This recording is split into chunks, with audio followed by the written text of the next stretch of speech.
ডাক্তারের চেম্বারে বসে আছি। পাশেই রিক্ত, হাতে প্রেগন্যান্সি টেস্টের রিপোর্ট, স্পষ্ট নেগেটিভ লেখা। যা দেখে রিক্তর মনটাই ভেঙে গেল।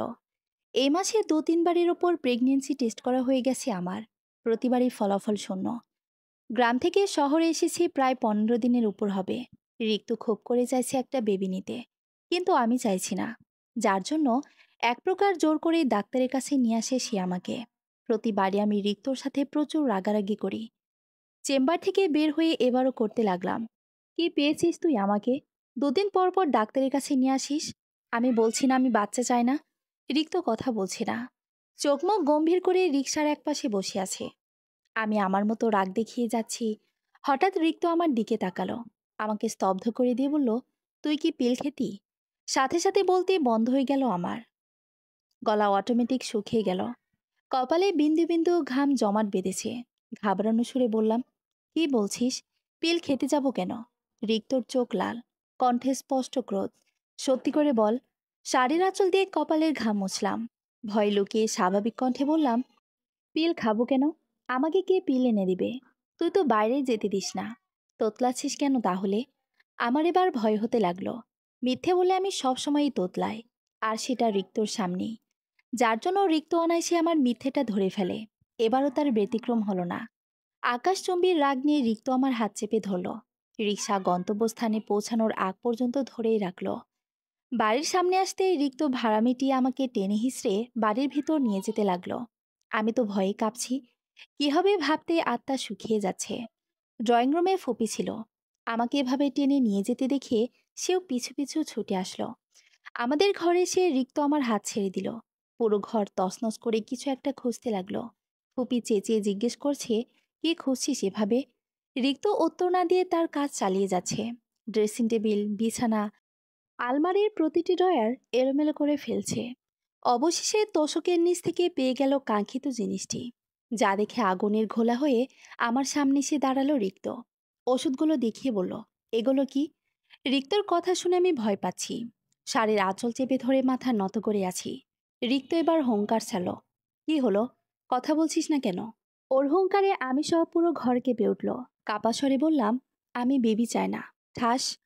বাক্য শেষ করার আগে ঠাস করে চর বসিয়ে দিল। তাল সামলাতে না পেরে একেবারে ফুপির ওপর গিয়ে পড়লাম। ফুপি আমাকে আঁকড়ে ধরতেই ডুকরে কেঁদে উঠলাম। তিনি আমার চর দেওয়া গালে হাত বুলিয়ে রিক্তকে ধমক দিল, এই ছেলে, তুই আমার ভাইজিকে মারছিস কেন? রিক্ত ফুঁসতে ফুঁসতে বলল, তোমার ভাইজিকে বলো। সে এত সাহস কোথায় পেল? ছোট মানুষ না বুঝে করে ফেলেছে, তাই বলে তুই গায়ে হাত তুলবি? ছোট মানুষ হলে এসব একটা কাজ কি করে করলো, তাও আমার থেকে লুকিয়ে? তোকে দেখিয়ে করলে তুই বুঝে ওকে আস্ত রাখতি? সবে বিয়ে হয়েছে, এখনই কিসের নানি দাদিদের মতো বাচ্চা বাচ্চা করছিস? বছর ৬ মাস যাক, এরপর না হয়। উফ মা, প্লিজ, তুমি আর ওকে মাথায় উঠিও না। যাও ঘর থেকে, আমার ওর সাথে কথা আছে। এই কথা শুনে আমি আরও ফুপিকে চেপে ধরলাম। মাথা দুদিকে নাড়িয়ে তাকে যেতে নিষেধ করছি। ফুপি বুঝালো, আমাকে চেপে ধরে বলল, আমি যাব না কোথাও, তুই যা এখান থেকে। মাথা ঠান্ডা করে ফিরিস। মেয়েটার গালটার কি অবস্থা করেছিস বদমাইশের বাচ্চা! রিক্ত ক্ষেপে ওষুধগুলো হাতে নিয়ে চলে গেল। ৮ ঘন্টা হয়ে গেছে এখনো ফুপিয়ে ফুপিয়ে কাছি। এ নিয়ে দ্বিতীয়বার থাপড় মেরেছে রিক্ত আমায়। ওর শক্ত হাতের চলগুলো এত ব্যথা লাগে যে একেবারে গাল জ্বলে যায়। মারে তো মারে, একটু আস্তে করেও তো মারতে পারে। তা না, একেবারে শরীরের সব শক্তি দিয়ে মারে। অসভ্য ছেলে। ফুপি গালে বরফ ঘষে দিতে দিতে বলল, জানিসই তো জেদি বেশি, কেন রাগিয়ে দিস? এমন একটা দুঃসাহস না দেখালে কি চলছিল না? আর সে যে আমার সাথে বারবার বাজে ব্যবহার করে, সেটা দেখো না। বকা দিলাম তো, তোর সামনে না দিলাম। এখন আমি কি ওই দামড়া ছেলের গায়ে হাত উঠাবো? গাল ফুলিয়ে বললাম, কিছু করতে হবে না তোমাদের। আমাকে আমার বাপের বাড়িতে রেখে আসো। ফুপি ব্যঙ্গ করে বলল, হ্যাঁ, এই অপরাধে ওরা বাপ ছেলে মিলে আমাকে আমার বাপের বাড়িতে রেখে আসুক। আমি ফিক করে হেসে দিলাম, তাহলে তো ভালোই হবে। দুজনের বাপের বাড়ি যেহেতু এক, স্বাচ্ছন্দ্যে দিন কাটিয়ে দেব। ফুপিও এবার হেসে দিল। ঘুমের মধ্যেই কারো উত্তপ্ত স্পর্শ পেতেই ঘুম ভেঙে গেল আমার। কোনো মতে চোখ মেলে তাকিয়ে দেখি রিক্ত আমাকে পেঁচিয়ে ধরে গলায় নাক ঘষে। এতদিন ওর সাথে থাকলেও ওর প্রতি রাগ এক বিন্দুও কমেনি আমার। আর আজকে যেটা করে গেছে সেটার জন্য তো ওর নাম শুনতেই পারছি না আমি। অন্ধকার রাত, ঘরের জানালা খোলা, থালার মতো ছাদ উঠেছে আজকে আকাশে। সেই চাঁদের আলো আমাদের ঘরের জানালা ভেদ করে পুরো ঘর ছড়িয়ে পড়েছে। হালকা মৃদু বাতাসে ঘরের সাদা পর্দাগুলো উড়ছে। রিক্ত রেগে বাড়ি থেকে বের হয়ে যাওয়ার পর সারাদিন আর বাড়িতে আসেনি। আমি ওর জন্য অপেক্ষায় থাকিনি। চুপচাপ কাজ সেরে ঘরে এসে শুয়ে পড়েছি। সবসময় রাত করে বাড়ি ফিরেছে, মাঝে মধ্যে একটু একটু আগেও ফিরে। তখন আবার উঠে আমাকেই ওর জন্য খাবার বেড়ে দিতে হয়। ওর চুল টেনে দিতে হয়, মাথা টিপে দিতে হয়, শাওয়ার নিয়ে তলে পোশাক রেডি করে দিতে হয়। আর যদি আমি ঘুমিয়ে থাকি তাহলে নিজে ফ্রেশ হয়ে এসে আমার উপরে সব অত্যাচার করে আমাকে ঘুম থেকে জাগাবে। আমি ঘুমে ঢলে পড়ে গেলেও উঠে ওকে খাবার দিতে হবে। বিয়ের 1 মাস ধরে এই অত্যাচারই সহ্য করে আসছি আমি। এই যেমন এখন আমার ঘুম ভেঙে গেছে বুঝতে পেরে সে আমাকে ছেড়ে দিল। উঠে বসে বলল, ওঠ, খাবার দে। এমনভাবে বলল যেন আমি ওর কয়জমিনের লক্ষ্মী বউ। আমাদের মধ্যে সবকিছুই স্বাভাবিক। আমাকে যে আজ 440 ভোল্টেজের থাপ্পড় মেরে গেল সেটা যেন বেমালুন ভুলেই গেল। তবে সে ভুলে যাক, আমি তো মনে রেখেছি। যতদিন পর্যন্ত এই থাপ্পড়ের দাগ আর ব্যথা আমার গাল থেকে না যাবে ততদিন পর্যন্ত মনেই রাখবো। আমাকে উঠতে না দেখে রিক্ত ধমক দিল, কি হলো, উঠছিস না কেন? আমি অন্যদিকে মুখ করে শুয়েই আছি, কিছুই শুনলাম না। এমন একটা ভাব নিয়ে চোখ বুজে আছি। সে আবার বলল, দেখ জবা, সারাদিন কিছু খাইনি, প্রচুর খিদে পেয়েছে, তেরামি রেখে খাবার দে। পারবো না, যার খাবার সে নিয়ে খাক গিয়ে। তুই উঠবি না? না, আমি ঘুমাবো, বের করছি তোর ঘুম। এতটুকু বলে রিক্ত আমাকে বিছানা থেকে টেনে তুলে পাজা কোলে উঠিয়ে নিল। আমি কোনো রকম রিয়াকশন দেওয়ার আগেই সে আমাকে নিয়ে ডিরেক্ট ওয়াশরুমে যেতে লাগলো। আমার সাথে কি হতে যাচ্ছে বুঝতে পেরে আমি এক প্রকার চিল্লিয়ে উঠলাম। রিক্তর কোল থেকে নামার জন্য যুদ্ধ শুরু করলাম। রিক্ত বাঁকা কণ্ঠে বলল, এখন ঘুম পাচ্ছে না? আমার সাথে শাওয়ার নিলে ঘুম কোথায় যাবে টেরও পাবি না। না, আমি এখন মরে গেলেও শাওয়ার নেব না। আমাকে নামা। কেন? তেড়ামি করার সময় মনে থাকে না? তুই এখন এই মুহূর্তে আমার সাথে শাওয়ার নিবি, আমিও দেখব তোর চোখে কত ঘুম। রিক্ত, রিক্ত প্লিজ। বলতে বলতে সে আমাকে ওয়াশরুমে নিয়ে এসে পড়ল। আমাকে কোল থেকে নামিয়ে ঝর্ণা ছাড়তে যাবে। তখনই আমি ছুটে পালাতে চাইলাম। সে টাইট করে ধরে রাখলো। আমি কাঁদো কাঁদো সুরে বললাম, প্লিজ রিক্ত, আমাকে এখন ভেজাস না, আমি খাবার বাড়ছি তোর জন্য। সে রাগী কণ্ঠে বলল, বাড়তে হবে না, আমার খাবার মুড চলে গেছে, আমি খাইয়ে দেব। রিক্ত ভ্রু উঁচিয়ে তাকালো। সত্যি? ওপর নিচ মাথা নাড়লাম। যা, খাবার বার, ফ্রেশ হয়ে আসি। আমি ছুটে পালালাম। রাত 2টো হবে। নভেম্বর মাসের শেষের দিক। এমনিতেই ঠান্ডা পড়েছে। এই ঠান্ডায় এত রাত করে শাওয়ার নিলে আমাকে পাওয়া যেত কিনা সন্দেহ। রিক্তকে ইচ্ছে মতো বকতে বকতে শাড়ির আঁচল কোমরে বেঁধে খাবার গরম করতে লেগে পড়লাম। শয়তান, অসভ্য ইতর বদমাস, ডেলি আমাকে এভাবে জ্বালাবে। কালকে সকালেই বাবার বাড়িতে চলে যাব আমি। খাবার গরম করে টেবিলে রাখতে রাখতে রিক্ত গোসল সেরে এসে পড়ল। হাতের টাওয়ালটা আমার মুখের ওপর ছুঁড়ে মেরে চেয়ার টেনে বসল। বিরক্তিতে চোখ মুখ কুঁচকে এলো আমার। দাঁত কিরমিরিয়ে রাগটা কন্ট্রোল করে প্লেটে ওর জন্য খাবার বেড়ে দিলাম। সবকিছু সামনে গুছিয়ে ঠিকঠাক করে রেখে চলে যেতে নিব, তখনই সে আমার হাত টেনে ধরল। আমি ভ্রু কুঁচকে তাকাতেই বলল, ওয়াশরুমে কি বলেছিলি ভুলে গেছিস? অবশ্য তোর ভুলে যাওয়ার বদ অভ্যাস আছে। ব্যাপার না, আমি মনে করিয়ে দিচ্ছি। তুই তখন বলেছিলে আমাকে খাইয়ে দিবে, এখন না খাইয়ে কোথায় পালাচ্ছিস? রাগে গজগজ করতে করতে হাত ধুয়ে ওকে খাওয়াতে লাগলাম। অসভ্যটাই ইচ্ছে করে করে আমার হাতের আঙ্গুলে ওর ঠোঁট ছুঁয়ে খাবার মুখে নিচ্ছে। চোখ বুজে এমন তৃপ্তি করে খাচ্ছে মনে হচ্ছে পৃথিবীর সবচেয়ে সুস্বাদু খাবার খাচ্ছে। ওর ঠোঁট দুটো আমার আঙ্গুলে ছুঁয়ে দিতেই গা শিরশির করছে আমার। শরীরের পশম সব দাঁড়িয়ে যাচ্ছে। বেশ সময় নিয়ে আস্তে ধীরে খাবার খাচ্ছে রিক্ত। রাগে শরীর জ্বলে গেলেও কিছু বলতে পারছি না। অন্য সময় হলে তো ঠিকই খেয়ে দ্রুত উঠে যায়। আজ আমার হাতে খাচ্ছে বলে ইচ্ছে করে এমন দেরি করছে। সব আমাকে বিরক্ত করার ধান্দা। জানি তো আমি। খাবার দাবার সব যেভাবে ছিল ওভাবেই গুছিয়ে রেখে আস্তে আস্তে অনেকটা সময় লেগে গেল। ঘরে এসে দেখি রিক্ত বিছানায় আধশোয়া হয়ে ফোন টিপছে। আমাকে এতটা খাটিয়েছে যে এখন আমার নিজেরই শাওয়ার নিতে ইচ্ছে করছে। বদমাস ছেলে, ইচ্ছে করছে ফোনটাকে একদম গুলে খাইয়ে দেই। এ আবার বাচ্চা কাচ্চা খোঁজে। এর বাচ্চা কাচ্চা এর থেকে বেশি বদমাশ হবে আমি নিশ্চিত। আমাকে দেখে রিক্ত এক পলক তাকালো, পুনরায় ফোনে মনোযোগ দিয়ে বলল, ফকিনি, একটু এদিকে আয় তো। এই মুহূর্তে এই ডাকটা শুনে শরীরটা কি যে পরিমাণ রেডি করছে আমি বলে বোঝাতে পারবো না। কটমট চোখে তাকিয়ে বললাম, আমার নাম জবা।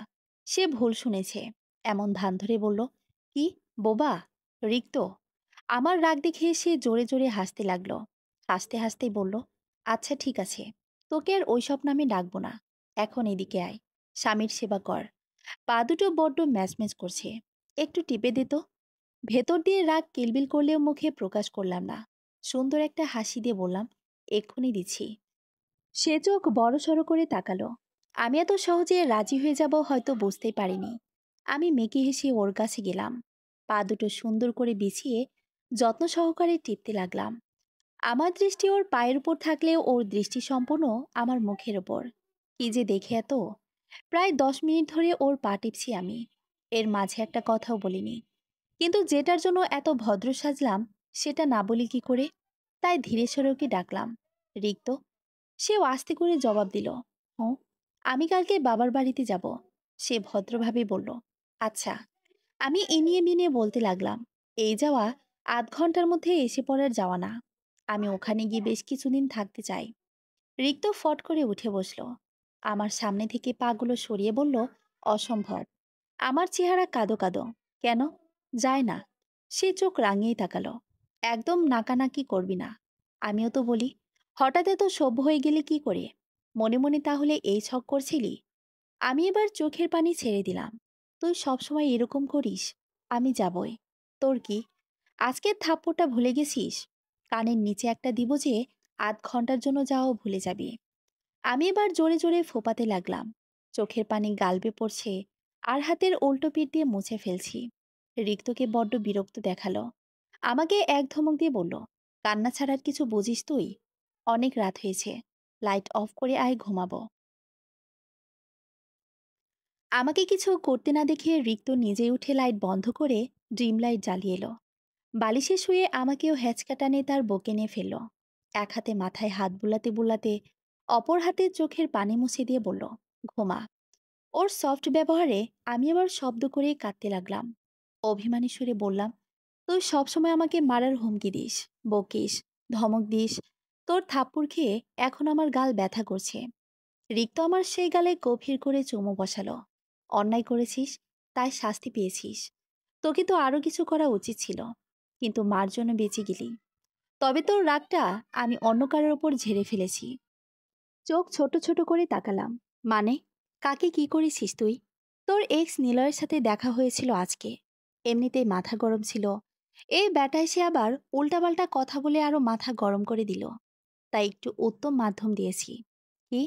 ও হ্যাঁ, ঠিক আছে তো। হ্যাঁ, সবই ঠিক আছে। শুধু সামনের পাটি থেকে দুটি দাঁত পড়ে গেছে। আমার আশ্চর্য হওয়ার সীমানা রইল না। আর কত আশ্চর্য হব আমি? রিক্ত আমাকে সান্ত্বনা দিয়ে বলল, আরে তুই এত আশ্চর্য হচ্ছিস কেন? ওর বাপের টাকা আছে, বিদেশ থেকে দাঁত এনে লাগিয়ে ফেলবে। Don't worry. তুই আসলে কি দিয়ে তৈরি বলতো? বেচারার এমন বাজে অবস্থা করে বাড়িতে এসে বউকে বুকে নিয়ে শুয়ে আছিস। তাহলে কি ওকে কোলে নিয়ে আদর করব? ওই বাস্টার্ডের সাহস হয় কি করে তোকে নিয়ে বাজে কথা বলার? শুধু তো দাঁত ভেঙেছি, রাকিবরা না থাকলে পুরো ওকে ভেঙে গড়িয়ে দিতাম। একের পর এক শুকনো ঢোক গিলতে লাগলাম আমি। কি সাংঘাতিক ব্যাপার স্যাপার! সকাল সকাল নিলয়ের বাবা মা নিলয়কে নিয়ে ফুপিদের ফ্ল্যাটে এসে হাজির। আমি ফুপির সাথে রান্নাঘরে সকালের নাস্তা রেডি করছিলাম। নিলয়ের বাবা মায়ের ঝগড়ুটে রূপ দেখে তাজ্জব বনে গেলাম। ফুপি সন্দিহান হয়ে দাঁড়িয়ে থাকলেও আমি বুঝে গেছি ওদের সামনে এখানে আসার কারণ। নিলয়ের হাতে, পায়ে, মুখেও ব্যান্ডেজ। নিলয়ের মা এসে চেঁচামেচি শুরু করলেন, কোথায়? এবারে বদমাস ছেলেটা কোথায়? নিলয়ের মার চিৎকার শুনে ফুপি দ্রুত রান্নাঘর থেকে বেরোলো। ঘরের ভিতর ফোপাও ছিল, অফিস যাওয়ার জন্য তৈরি হচ্ছিল। ড্রয়িং রুমে চেঁচামেচি শুনে তিনিও ছুটে আসলেন। আমি ভয়ে কাঁপছি। নিলয়ের বাবারা বিত্তশালী লোক, যদি কোনো কেস টেস করে দেয় সহজে ছুটানো মুশকিল। ফুপাকে দেখে নিলয়ের মায়ের পাশাপাশি এবার নিলয়ের বাবাও চেঁচামেচি শুরু করলেন, এই যে বেয়াই সাহেব, আপনার ছেলের সমস্যা কি? আমার ভদ্র ছেলেটাকে এভাবে মারতে মারতে আধমরা করে ফেলেছে কেন? রাস্তাঘাটে কি ছেলেকে মারামারি করতে পাঠান? ফুপা নিলয়কে দেখে বিস্মিত কণ্ঠে বললেন, ওকে এভাবে রিক্ত মেরেছে? এবার নিলয়ের মা চেঁচিয়ে উঠল, নয়তো কি, আমার ভোলা ভালা সহজ সরল ছেলেটা রাস্তায় একা পেয়ে যেভাবে পেরেছে সেভাবে মেরেছে। মারতে মারতে দুটো দাঁতও ফেলে দিয়েছে। ওই ছেলে মানুষ না, জানোয়ার। রিক্তকে জানোয়ার বলায় ফুপি ফুঁসে উঠল।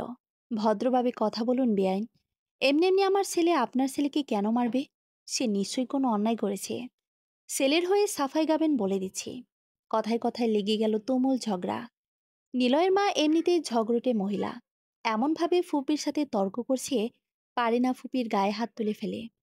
ফুপা আর নিলয়ের বাবা কখন থেকে ওদের ঝগড়া থামানোর জন্য বলছে, কিন্তু কে শুনে কার কথা? আমি এক কোনায় কাচুমাচু হয়ে দাঁড়িয়ে আছি। আমার পাশেই জয়। সে নিলয়ের মাকে এভাবে ফুপির সাথে লাগতে দেখে বারবার প্রতিবাদ করতে চাইছে। আমি ওর হাত ধরে তাকে আটকে রাখছি। রুমে বেঘরে ঘুমাচ্ছিল রিক্ত। বাইরে থেকে এত সরগম শুনে সে ঘুম থেকে উঠে আসলো। গম্ভীর স্বরে বলল, কি হয়েছে? এত চেঁচামেচি কেন বাড়িতে? রিক্তকে দেখে নিলয়ের মা তেলেবেগুনে জ্বলে উঠল। ফুপিকে দেখে ভদ্রমহিলা এখন রিক্তর দিকে তেড়ে গেল। এ ছেলে, আমার ছেলেকে এভাবে মেরেছিস কেন? রিক্তর নির্লপ্ত স্বর, আপনার ছেলে সে খুব সাধু এই জন্য? হ্যাঁ, সাধুই তো। তোকে কি করেছে আমার ছেলে? তুই কেন মেরে আমার ছেলের দুটো দাঁত ফেলে দিবি? সে আমার ওয়াইফকে নিয়ে বাজে কথা বলেছে। ও, তাহলে সবকিছু ওই কালনাগিনীর জন্য? এই কালনাগিনীর জন্য আগেও আমার ছেলে মার খেয়েছে। ওকে তো আমি। নিলয়ের মা এতটুকু বলেই আমার দিকে তেড়ে আসতে নিলে রিক্ত ঘর কাঁপিয়ে হুংকার ছাড়ল, খবরদার!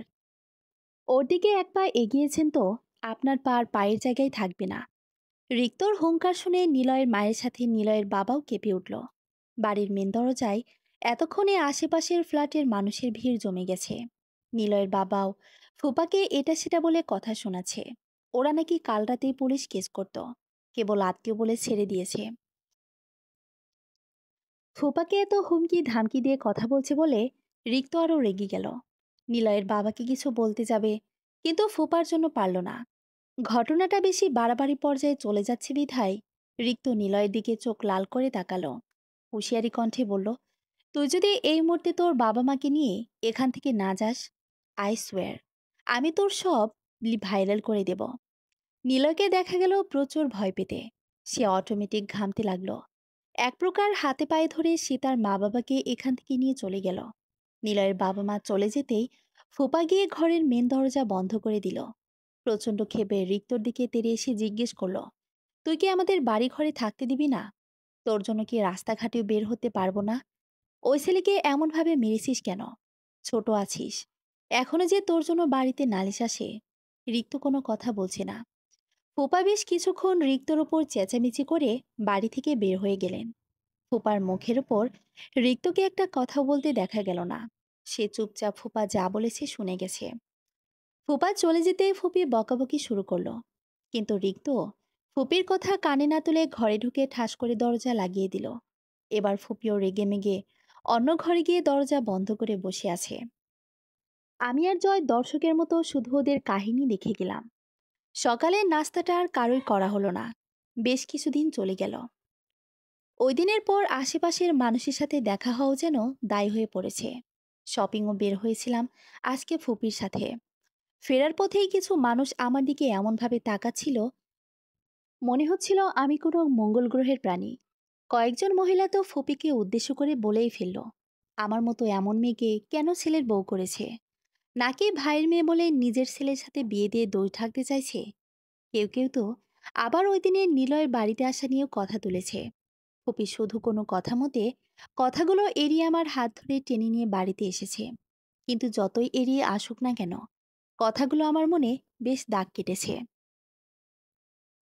বাড়িতে এসে আড়ালে মুখ লুকিয়ে প্রচুর কেঁদেছি। মানুষের কথার আঘাত বড্ড তিক্ত, সহ্য করার মতো না। প্রায়ই সব মানুষের নানান ধরনের কথা শুনতে হয় আমাকে। বাবা চাচাদের নাম ডাক থাকলেও মেয়ে বলে কেউ কথা শোনাতে পিছুপা হয় না। সবচেয়ে বেশি কথা শুনতে হয় বিয়ের দিন পালিয়ে যাওয়া নিয়ে। এতগুলো দিন বাদে এসে আমি মানুষকে এটা বোঝাতে পারিনি যে আমি পালিয়ে যাইনি।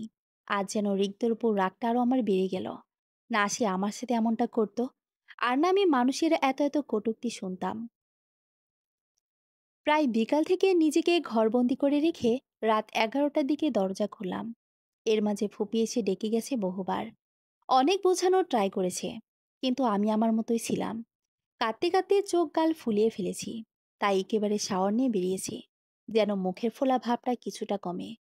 তবুও নাক আর চোখ অনেকটা লালচে হয়ে আছে। আমার দরজা খোলার শব্দ হয়তো ফুপির কানে গেল। ওনাকে দেখা গেল সাথে সাথে খাবার নিয়ে ছুটে রুমে আসতে। আমি খাবো না বলার আগেই ফুপি চোখ রাঙিয়ে এক ধমক দিল, একদম অনীহা দেখাবি না, সারাদিন ধরে কিছু খাসনি, রিক্ত জানতে পারলে আস্ত রাখবে না। আমি অসহায় চোখে তাকিয়ে বললাম, খেতে একদমই রুচি হচ্ছে না ফুপি। ফুপি মাথায় হাত দিয়ে বলল, আমি খাইয়ে দিচ্ছি মা, এসব মানুষের কথা কানে তুলতে নেই। তুই একবেলা না খেয়ে থাকলে ওরা এসে তোকে খাবার দিয়ে যাবে না। তুই ওদের কথায় ভাঙতে ভাঙতে নিঃস্ব হয়ে গেলেও ওদের কিছু যাবে আসবে না। ওরা তো খুঁটিয়ে খুঁটিয়ে তোর কোনো দোষ না থাকলেও সেটা বের করতে ব্যস্ত হয়ে পড়বে। ফুপির কথায় আমি আবারও ফুপিয়ে ফুপিয়ে কাঁদতে লাগলাম। নাক টেনে বললাম, ওরা সবসময় আমাকে এইভাবে কথা শোনায় ফুপি। ওদের জন্য আমি বাড়ি থেকেও বের হতে পারি না, কলেজেও যেতে পারি না। ফুপি নিরুপায় কণ্ঠে বলল, কি আর করা যাবে বল, আমরা তো আর ওদের মুখ বেঁধে রাখতে পারি না। পাড়া প্রতিবেশীরা কিছুদিন এরকমই করবে, আস্তে আস্তে নিজে থেকে সুপ হয়ে যাবে। এখন হা কর, একটু খেয়ে নে। রাত কয়টা বাজে খেয়াল আছে? আমি অল্প কিছুটা খেয়ে ফুপিকে জিজ্ঞেস করলাম, তুমি খেয়েছো? ফুপি বলল, না, তোর ফুপার সাথে খাবো এখন। ঠিক আছে, যাও গিয়ে খেয়ে নাও, আমি আর খাবো না। তা খাবি কেন?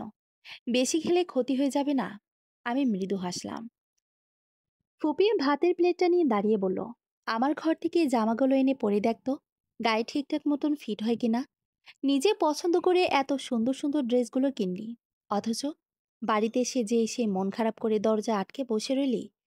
বেচারা কাপড়গুলো তোকে মিস করছিল, বারবার বলছিল আমাদের মালিক কোথায়, আমাদের এখনো তার ঘরে নিয়ে যাচ্ছে না কেন। ফুপির কথা বলার ধরন দেখে এবার আমি শব্দ করেই হেসে দিলাম। মূলত আমার মন খারাপ ভালো করার জন্যই ফুপি কথাগুলো বলল। ফুপির ঘর থেকে শপিং ব্যাগগুলো নিয়ে ড্রেসগুলো মেলে মেলে দেখতে লাগলাম। এগুলো দেখে আমার মন অনেকটাই ভালো হয়ে গেল। প্রতিটা ড্রেসই আমি নিজে পছন্দ করে কিনেছি। ধরতে গেলে ফুপি জোর করে আমাকে শপিং করাতে নিয়ে গিয়েছিল। টুকিটাকি সংসারে কিছু জিনিস আর আমাদের শাশুড়ি বৌমার জন্য কিছু শপিং করেছি আজকে। বেশিরভাগ ড্রেসই আমার জন্য কেনা, প্রায় আমাকে বাসায় শাড়ি পরতে হয়, তাই ফুপির পছন্দে বেশ কয়েকটা শাড়িও কেনা হয়েছে আজকে। এর মধ্যে একটা শাড়ি আমার অত্যাধিক পছন্দ হয়েছে, হালকা গোলাপি রঙের মসৃণ শাড়িটি। ড্রেসিং টেবিলের সামনে গিয়ে শাড়িটা গায়ে মেলে ধরতেই আমার ঠোঁটে প্রাণবন্ত একটা হাসি ফুটে উঠল। ইচ্ছে করলো শাড়িটা এখনই একবার পরে দেখতে। আমি আবার মনের ইচ্ছা অপূর্ণ রাখি না। দ্রুত বিছানার উপর থেকে সব ড্রেসগুলো গুছিয়ে আলমারিতে রেখে চটপট শাড়িটা পরে ফেলাম। ভেজা চুলগুলো আঁচড়িয়ে পিঠ জুড়ে ছড়িয়ে দিলাম। চোখে গাঢ় করে কাজল আর ঠোঁটে হালকা লিপস্টিক লাগিয়ে আয়নায় নিজেকে খুঁটিয়ে খুঁটিয়ে দেখতে লাগলাম। না, অতটাও মন্দ লাগছে না। গলায় স্বর্ণের চেন আর হাতের চুড়িগুলোর জন্য পারফেক্ট নতুন বউ লাগছে।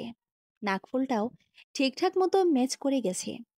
কাদার ফলে নাকের লাল আভাটা এখনো যায়নি, পুরো ব্লাশনের মতো দেখাচ্ছে। আয়নায় নিজেকে দেখে নিজেরই ভীষণ লজ্জা লাগছে। বারবার শাড়িটা ঘুরে ফিরে দেখছি, শাড়ির আঁচল একবার মাথায় দিচ্ছি, আরেকবার নামিয়ে ফেলছি।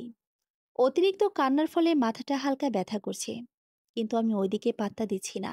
শাড়ি নিয়ে রং ঢং শুরু করেছি কখন থেকে। আকস্মিক কোমরের শক্ত ঠান্ডা হাতের স্পর্শ পেয়ে জমে গেলাম। ড্রেসিং টেবিলের আয়নায় রিক্তর প্রতিচ্ছবি দেখতে চমকে উঠলাম। ও আবার কখন আসলো? আরও পরে না আসার কথা, আজ এত দ্রুত যে! আমার চিন্তা ভাবনার মধ্যে রিক্তর হাত আমার পেট জুড়ে বিচরণ করছে। ওর নেওয়া ঘন ঘন নিঃশ্বাস আমার ঘাড়ে পড়ছে, পরপর সেখানে নরম ঠোঁটের স্পর্শে ভরে যাচ্ছে। গায়ের প্রতিটি লোম দাঁড়িয়ে গেছে আমার, সমস্ত শরীর শিরশির করছে। কোনো মতে আমতা আমতা করে বললাম, তুই কখন এলি? সে আমার কথার উত্তর না দিয়ে অন্য কথা বলল, তুই এত সুন্দর কেন জবা? 10 মিনিট ধরে তোকে এভাবে দেখে যাচ্ছি, অথচ তৃপ্তি মিটছে না। পাগল হয়ে যাচ্ছি আমি। তোকে ছাড়া এত দূর কিভাবে থাকবো ভাবতেই হৃৎপিণ্ড অসাড় হয়ে আসছে আমার।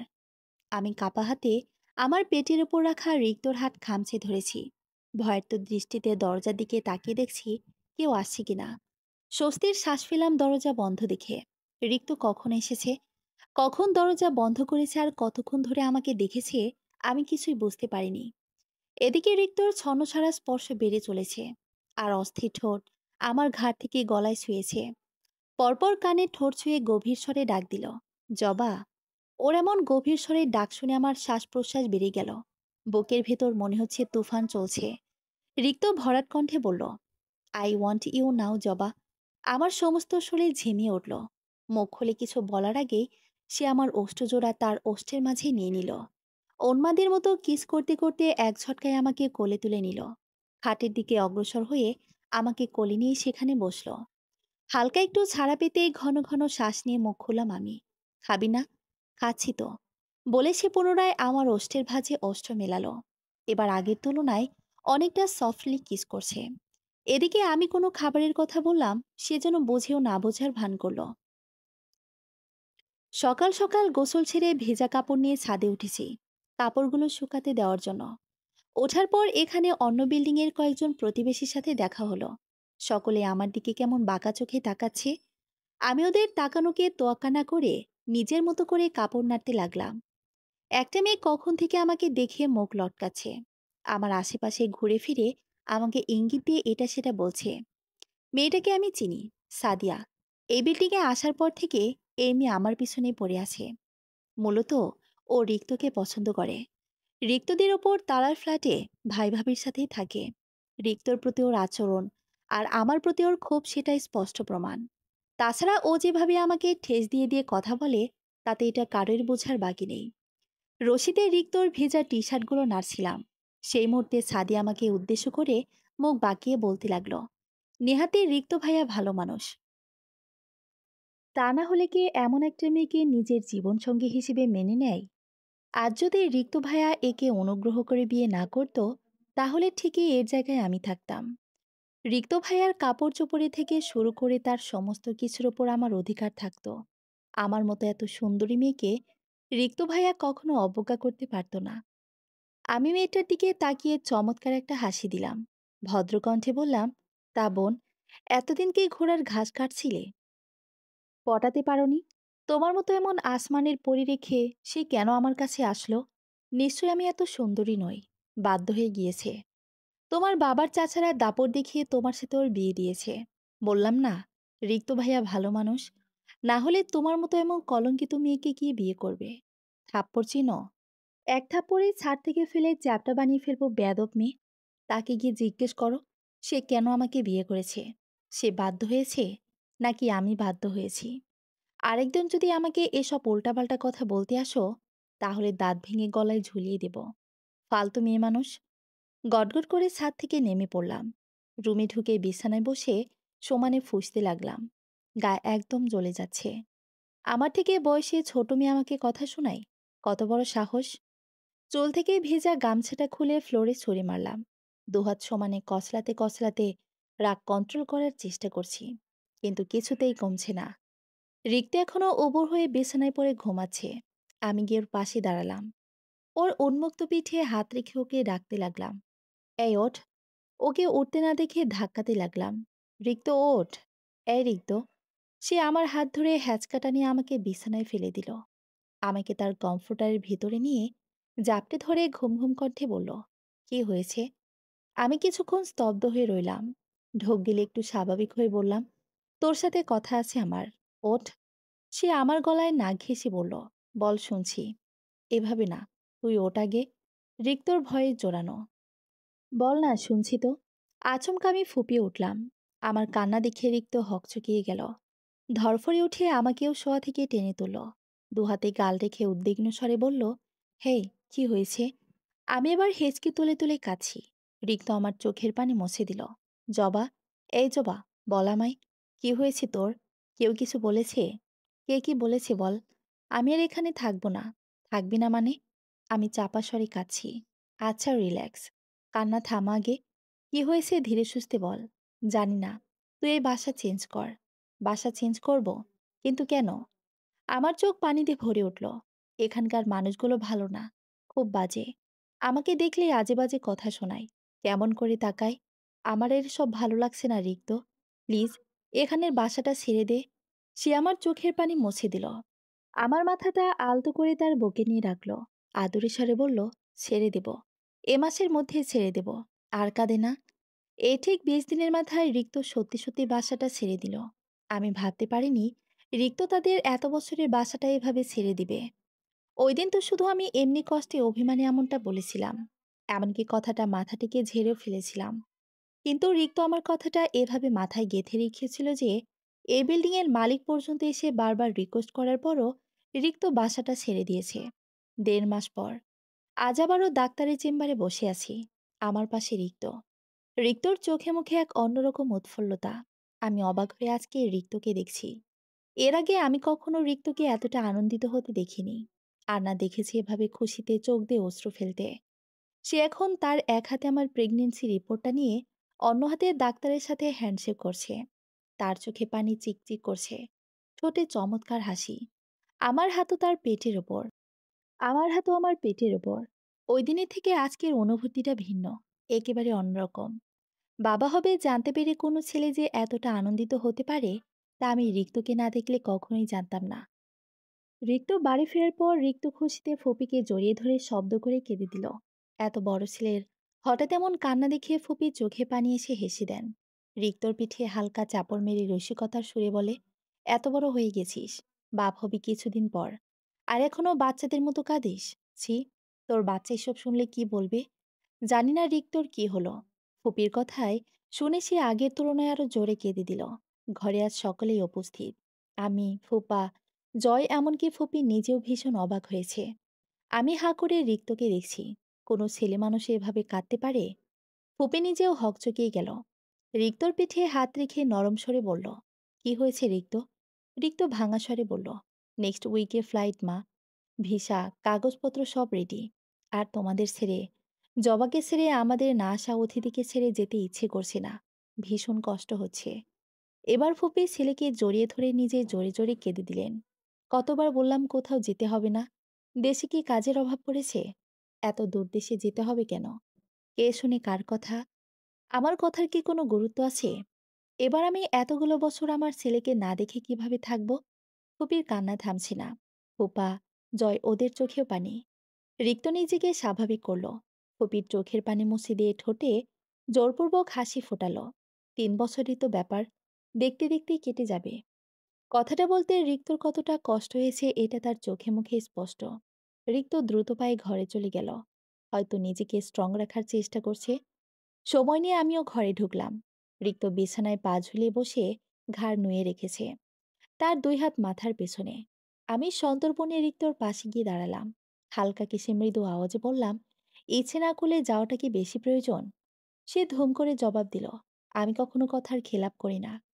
কাউকে যখন বলেছি প্রতিষ্ঠিত হয়ে দেখাবো, তা দেখাবো। প্রয়োজনে দগ্ধে শেষ হয়ে যায় না কেন? শেষের কথাটা আমার চোখের দিকে তাকিয়ে বলল রিক্ত। হঠাৎ করে বুকটা কেমন মুচড়ে উঠল। কিন্তু কেন? আমি তো চাই রিক্তর থেকে দূরে থাকতে। তাহলে এত ভার ভার লাগছে কেন? আচমকা রিক্ত আমার সামনে হাঁটু গেড়ে বসে পড়ল। দুহাতে আমার কোমর পেঁচিয়ে ধরে পেটে মাথা রাখল। কামিজের ওপর দিয়ে সেখানে হালকা করে চুমু বসালো। মনে হলো কথা বলতে রিক্তর গলা কাঁপছে। তাও রুক্ষস্বরে বলল, আমি বাজে হতে পারি, তোর চোখে দেখা সবচেয়ে বাজে হাজবেন্ড হতে পারি, কিন্তু আমি বাজে বাবা হব না জবা। সে নিচে বসা থেকেই মাথা তুলে আমার দিকে তাকালো। রিক্তর চোখের কার্নিশ লাল। বুকের ভেতরটা কেমন ঢিপঢিপ করছে আমার। রিক্ত আবার বলল, আমার প্রতি ক্ষোভ রেখে বেবিটার কিছু করিস না জবা। ওর যত্ন নিস, ওকে ভালো রাখিস। হাতটাও অটোমেটিক পেটে চলে গেল আমার। রিক্ত আমাকে এতটাই নির্দয় ভাবে। আমি কি করে নিজের সন্তানের ক্ষতি করব? দেখতে দেখতে কেটে গেল 1টি সপ্তাহ। এই 1 সপ্তাহে রিক্ত আমার এতটা যত্ন করেছে যে আমি না চাইতে মুগ্ধ হয়েছি বারবার। রিক্ত আমার সাথে কি কি করেছে সেটা আমি ভুলতে পারি না। কিন্তু ওই 1 সপ্তাহে আমার সাথে যে মিষ্টি আচরণগুলো করেছে সেটাও আমি অবজ্ঞা করতে পারি না। আমার এমন কোনো চাওয়া, পাওয়া, আবদার নেই যা রিক্ত পূরণ করে না। কোনো কাজ তো দূর, আমার নিজের হাতে খেতে পর্যন্ত হয়নি এই কয়েকদিন। মাঝে মধ্যে ভাবি, কেউ হঠাৎ করে এতটা পরিবর্তন কি করে হতে পারে? এই আচরণগুলো রিক্ত আগে কেন করলো না? তাহলে তো আর আমাকে এতটা সাফার করতে হতো না। শীতকালীন এক স্নিগ্ধ সকাল, কুয়াশাচ্ছন্ন পরিবেশ। তুলতুলে নরম বিছানায় একই ব্ল্যাঙ্কেটের নিচে শুয়ে আছি আমরা দুজন। রিক্তর উন্মুক্ত বুকে মাথা রেখে আছি আমি। কাল রাতটা আমার এত মধুর কেটেছে যে বছরের পর বছর চলে গেলেও এই মুহূর্তগুলোর কথা ভুলবো না আমি। হয়তো না ভোলার জন্য রিক্ত আমাকে এই সারপ্রাইজটা দিল। ২ দিন আগে এক অপরূপ সৌন্দর্যে ঘেরা জায়গা নিয়ে এসেছে রিক্ত আমায়। এই জায়গারই একটা রিসোর্টের সুন্দরতম রুমের বিছানায় শুয়ে আছি আমরা। মনটা আজকে ভীষণ খারাপ। সারা রাত দুজনের কারোই ঘুম হয়নি। হয়তো আজ রিক্ত চলে যাবে বলে। কাউকে ঘৃণা করতে করতে কি তার প্রতি এতটা দুর্বল হওয়া যায়? যাই হয়তো। তা না হলে আমি কিভাবে হলাম? নিদ্রাহীন রাতের জন্য দুজনেরই চোখ লালচে হয়ে আছে। কিন্তু আমার চোখের চেয়েও রিক্তর চোখ বেশি লালচে দেখাচ্ছে। আমি তো কেবল ২ রাত ঘুমাইনি। কিন্তু রিক্ত এই ১ সপ্তাহের একটি রাতও ঠিকভাবে ঘুমায়নি। রোজ সকালে উঠে দেখি ও আমার দিকে কেমন নেশা ভরা চাহনিতে তাকিয়ে আছে।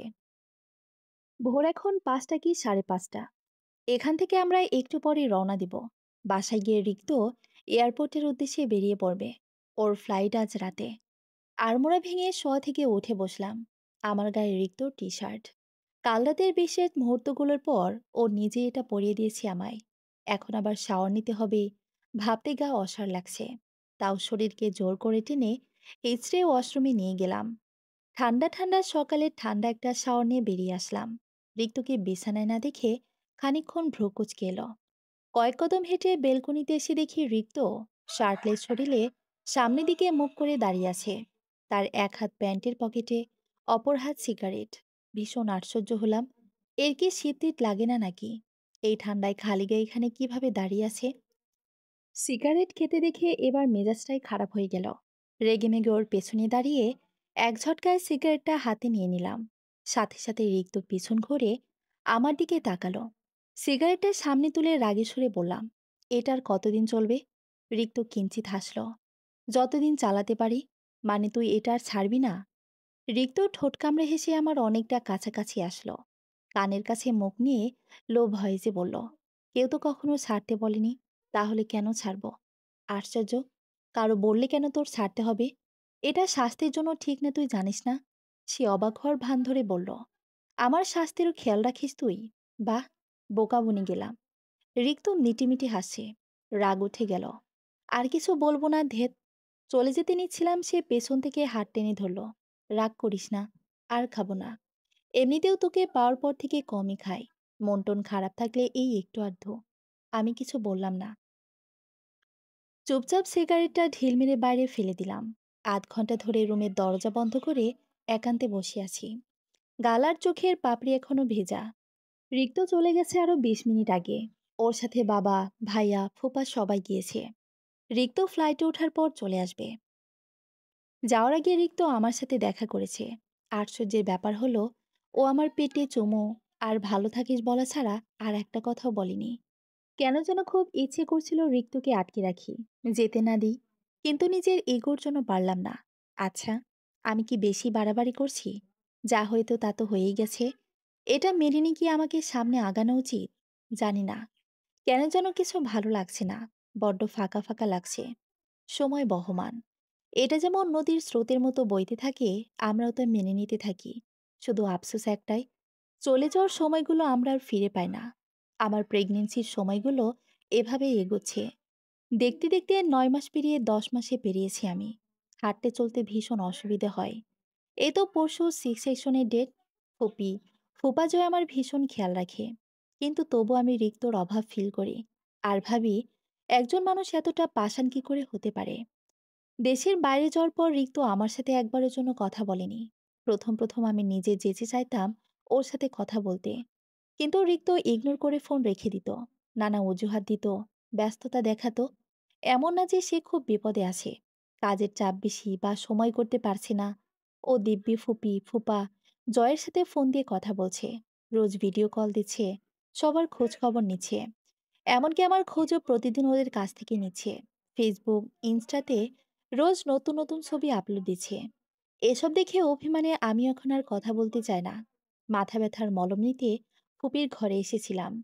আজ সকাল থেকে বড্ড মাথা ধরেছে। ব্যথায় চোখ একদম ফুলে গেছে। কিছুতেই কমছে না। কিন্তু এসে মনে হচ্ছে ভুল করে ফেলেছি। মা ছেলে মিলে কি সুন্দর হেসে হেসে ভিডিও কলে কথা বলছে। আমাকে দেখে ফুপি ডাক দিল, আরে জবা, আয়, দেখ রিক্ত কি বলছে। আমি আমার মতো করে বললাম, মাথা ব্যথার মলমটা কোথায় রেখেছ, একটু দাও তো। ওনার কণ্ঠ চিন্তিত শোনালো। সে কি, মাথা ধরেছে নাকি? কখন? আমাকে আগে বলিসনি কেন? চোখ মুখ অত কেমন ফোলা দেখাচ্ছে? তেমন কিছু না, মলম দিলেই কমে যাবে। কোথায় রেখেছো বলো, আমি নিয়ে নিচ্ছি। ড্রেসিং টেবিলের দ্বিতীয় ডয়ারে। তুই বস, আমি দিচ্ছি। বুঝতে পারলাম রিক্ত চুপচাপ আমাদের কথা শুনছে। লাগবে না বলে আমি নিজে ড্রয়ার খুলে মলম নিয়ে চলে গেলাম। যাওয়ার পথে শুনছি রিক্ত ফুপিকে বলছে, তেরামি ওর রন্ধ্রে রন্ধ্রে মিশামা। চোখ ফুলে আছে মানে কান্না করে ব্যথা উঠিয়েছে। গিয়ে জিজ্ঞেস করো কেন কান্না করেছে। পুরোটা কথাই আমার কানে আসলো। তেতে উঠে বললাম, ফুপি, তোমার ছেলেকে বলে দাও আমাকে নিয়ে চিন্তা না করলেও চলবে। আমি নিজের খেয়াল রাখতে পারি। মা, তোমার ভাইজিকে বলে দাও আমি ওর খেয়াল রাখছি না, আমার বাচ্চার খেয়াল রাখছি। ওর কিছু হলে সেটার ইফেক্ট আমার বেবির উপর পড়বে, যেটা আমি মেনে নিব না। ফুপি রেগেমেগে বলল, আমি এত কিছু বলতে পারবো না। যার কথা সে গিয়েই বল। হাজার হাজার মাইল দূরে থেকেও তোদের ঝগড়া শেষ হয় না। মুখ ফুলিয়ে ফুপির ঘর থেকে বেরিয়ে আসলাম। খুব আসছে বাচ্চার খেয়াল নিতে। যে ছোট্ট একটা কল দিয়ে কথা বলতে পারে না, তার কাছে আমি কিছুই আশা করি না। আজ সকালেই ফুটফুটে একটা মেয়ে বেবি হয়েছে আমার। চোখগুলো দেখতে একদম রিক্তর মতো। সি সেকশনের প্রথম ভিডিও কলে কথা বলেছে রিক্ত আমার সাথে। ওই দিন আমি স্পষ্ট ওর চোখে পানি দেখেছি। মিষ্টি মিষ্টি কথা বলে আমার এতদিনের অভিমানটা যেন নিমিষেই দূর করে দিয়েছিল সে। কিন্তু এটা কেবল আমার মেয়ে সারা হওয়ার দিন পর্যন্তই ছিল। এরপর রিক্ত আবার আমার সাথে কথা বলা বন্ধ করে দিল। জানি না রিক্ত আমার সাথে এমনটা কেন করছে। এতটা চেঞ্জ কি আসলে একটা মানুষ হয়? আজ আমার মেয়ের প্রথম জন্মদিন। মেয়ের জন্য টাকা পাঠিয়েছে রিক্ত। সেই টাকায় ঘটা করে আয়োজন করা হয়েছে। সর্দার বাড়ির প্রতিটা মানুষকে নিমন্ত্রণ করা হয়েছে। মূলত রিক্ত সবাইকে দেখাতে চাইছে সেও পারে, তারও টাকা আছে। সেও লাখ লাখ টাকা ইনকাম করছে। কিন্তু এসব করে কি লাভ হচ্ছে? সে তো নিজেকে আমার বাবা, চাচার মতোই অহংকারী তৈরি করছে। হ্যাঁ, একটা জিনিস আবার আমার খুব ফায়দা হয়েছে। আর সেটা হলো, আমার বাবা, চাচা, ভাইদের মুখে তার নাম একদম বৃষ্টির মতো ঝরে। আমার বাবার মতো লোক পর্যন্ত রিক্তর প্রশংসায় পঞ্চম। আমার আর এসব ভালো লাগছে না। মেয়েটাও খুব বিরক্ত করে। আমাদের ঘরের মানুষ ছাড়া কারো কোলেই যেতে চায় না। ওকে সুন্দর একটা জামা পরিয়ে জয়ের কোলে দিয়ে দিলাম। চাচুর কোলে থাকতে বেশ পছন্দ করে সারা। জয় খুব আদর করে তার ভাইজিকে। ফুপির জোড়াজড়িতে বছরখানেক পর আজ আবারও শাড়ি পরেছি আমি। তৈরি হওয়ার ইচ্ছে ছিল না একদমই। লোকে মন্দ বলবে বলে তৈরি হওয়া। ফুপি না বললেও আমি ভালো করে বুঝতে পারছি এই দামি শাড়িটা আমাকে রিক্ত দিয়েছে। কথা না বললেও রিক্ত আমার জন্য, তার মেয়ের জন্য প্রায় নানান ধরনের জিনিস পাঠায়। সে আমার সাথে একেবারে কথা বলে না তা কিন্তু নয়। প্রতিদিনই কল নিয়ে তার মা মেয়েকে দেখতে চায়। মেয়ের খোঁজ খবর নিয়ে ফোন রেখে দেয়। আমাকে যেন চিনেই না। রাগে ক্ষোভে আমিও আর যেচে কিছু বলি না।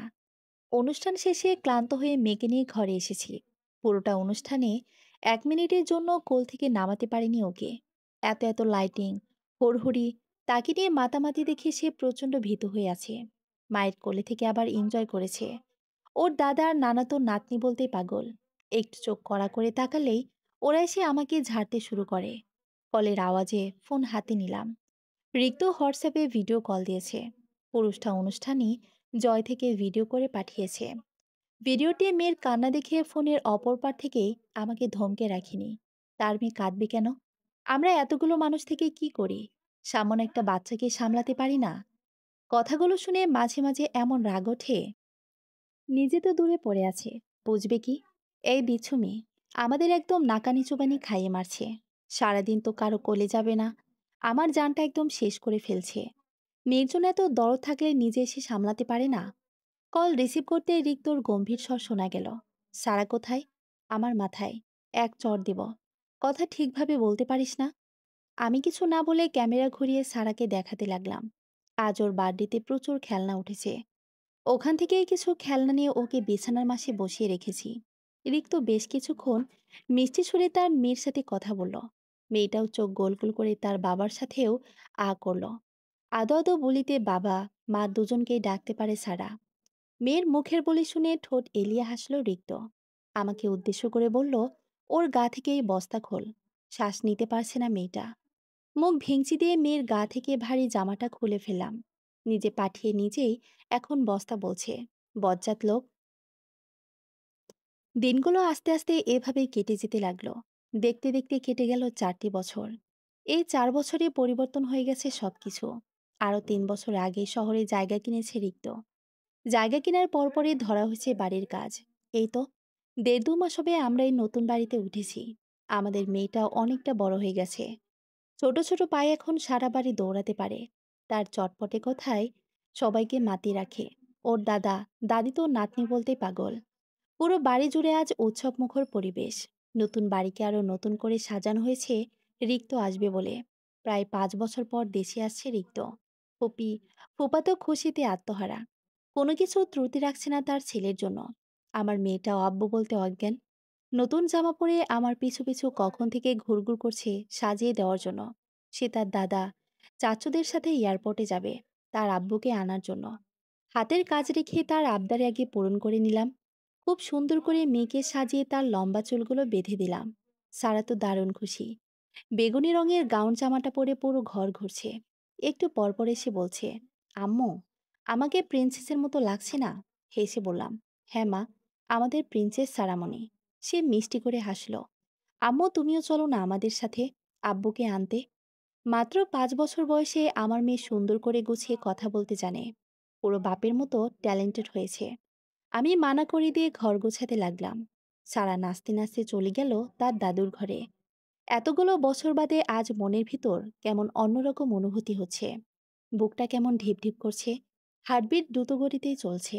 কোনোভাবেই এই ভয়, উত্তেজনা, ভালো লাগার সংমিশ্রণের অনুভূতিটা লুকাতে পারছি না।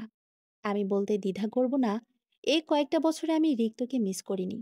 বলতে গেলে প্রয়োজনের অধিক তাকে আমি মিস করেছি। এতটাই মিস করেছি যে আধার রাতে তার ছবি বুকে জড়িয়ে অসংখ্য চোখের জল ফেলেছি। আমি মন থেকে কখনো চাইনি রিক্ত আমার রেখে এত দূরে চলে যাক। আমি চেয়েছিলাম সে আমার সাথে স্বাভাবিক আচরণ করুক, আমাকে বুঝুক। কিন্তু সে হয়তো কোনোদিন আমাকে বোঝেনি। যদি বুঝতো, তাহলে অবশ্যই এটা বোধগম্য হতো যে আমি কখনো টাকা চাইনি, সুখ চেয়েছি। তবে যা হওয়ার হয়ে গেছে। অতীতের সময় তো আমি আর এখন ফিরে আনতে পারবো না। বরং বর্তমান আর ভবিষ্যৎটা কিভাবে সুন্দর করা যায় সেটার ব্যবস্থা করতে পারবো। আর এখন থেকে আমি সেটারই প্রচেষ্টা করব। রিক্তর পছন্দের সমস্ত খাবার খুব যত্ন সহকারে রান্না করেছি আজকে।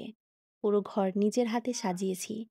বেলকনিতে রিক্তর পছন্দের অনেকগুলো ফুলের চারাও লাগিয়েছি। রক্তজবা ফুল রিক্তর বেশ পছন্দ, তাই এই গাছটা একদম বাড়ির সামনে লাগিয়েছি। আমি আর ফুপি বাদে বাড়ির সকলে রিক্তকে আনার জন্য এয়ারপোর্টে গিয়েছে। প্রায় অনেকটা সময় ব্যয় হয়েছে। তারা গিয়েছে যে হয়তো এখন এসে পড়বে। তবুও মেয়েটার জন্য বুকটা কেমন খালি খালি লাগছে। ওকে ছাড়া কখনো এতটা সময় থাকিনি তো। ভাবতে ভাবতে হঠাৎই গাড়ির শব্দ শুনলাম। বুঝতে বাকি নেই ওরা এসে গেছে। ফুপি উৎফুল্ল স্বরে বলল, জবা, মনে হচ্ছে ওরা এসে গেছে। গাড়ির শব্দ হলো। ইস, কত বছর পর ছেলেটা আমার বাড়ি এসেছে। আমি এগিয়ে গিয়ে দেখছি, বুঝলি। এতটুকু বলে ফুপি দ্রুত পায়ের বাইরের দিকে চলে গেল। আমি নিঃশব্দে শ্বাস আটকে নিজের ঘরে চলে আসলাম। কপাল ঘামছে, হাতের তালু ঘামছে। ভীষণ রকমের অস্বস্তি হচ্ছে।